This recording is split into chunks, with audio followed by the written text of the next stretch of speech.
Polusi udara Jakarta makin kritis nih, sampai Indonesia disorot dunia. Apa penyebab terbesar dari polusi udara di Jakarta ya? Jangan kemana-mana, kita bahas di 4 menit update.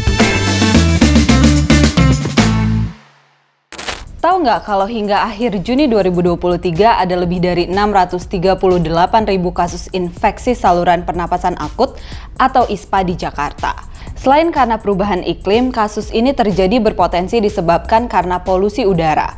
Bahkan dilansir dari Kompas, setiap tahunnya gara-gara polusi udara lebih dari 10.000 kematian, 5.000 pasien rawat inap, dan 7.000 anak mengalami berbagai masalah kesehatan setiap tahunnya. Kesakitan, kematian, beban biaya, sampai dampak jangka panjang pada masyarakat Indonesia khususnya pada anak-anak udah di tingkat kritis nih. Seperti yang dialami Saskia Adia Meka, dia harus memberikan oksigen untuk sang anak yang terkena efek dari polusi. Kama berusia 3 tahun harus tidur dengan bernafas menggunakan tabung oksigen, karena sebelumnya sulit bernafas dan membuat Kama gelisah saat tidur. Bahkan kasus lebih parah dirasakan oleh Kimi, dirawat selama seminggu karena mengalami demam, batuk pilek, sakit tenggorokan dengan diagnosa indikasi terkena virus, dan asma yang dikarenakan oleh polusi udara. Bahkan dokter menyebutkan dada Kimi sangat penuh dan sesak ketika diperiksa. Cerita ini dibagikan di akun TikTok sang ibu, Ayu Masdiah, dengan dibanjiri 628 komentar berisi keluhan warganet dengan masalah yang sama. Turut membanjiri kolom komentar dengan masalah serupa. Siapa lagi yang ngerasain? Iya, Bapak Presiden kita, Joko Widodo, saat pidato beberapa waktu lalu mengalami batuk. Waduh, mulai dari anak kecil sampai presiden udah ngerasain efek polusi Jakarta nih.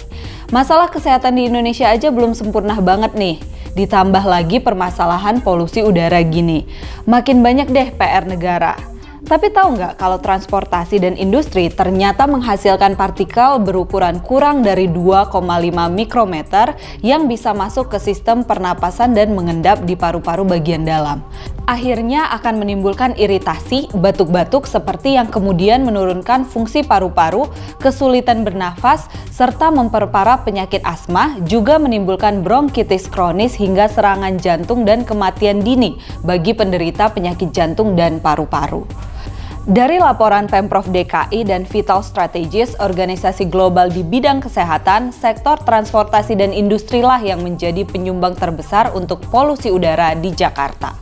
Organisasi Wahana Lingkungan Hidup Jakarta juga bilang peran asap bakar dari PLTU batubara jadi salah satu faktor memburuknya kualitas udara di Jakarta dan sekitarnya. Dan ada 10 PLTU batubara yang berjarak 100 km dari ibu kota.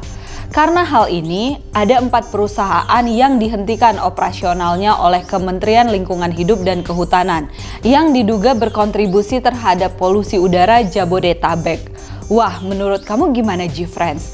Apalagi ya penyebab polusi di Jakarta? Dan kira-kira kapan ya Jakarta bisa bersih lagi? Tulis pendapat kamu di kolom komentar kamu dan bagikan video ini ke semua teman-teman kamu ya. Jangan lupa subscribe, like, dan komen. Golkar nomor 4.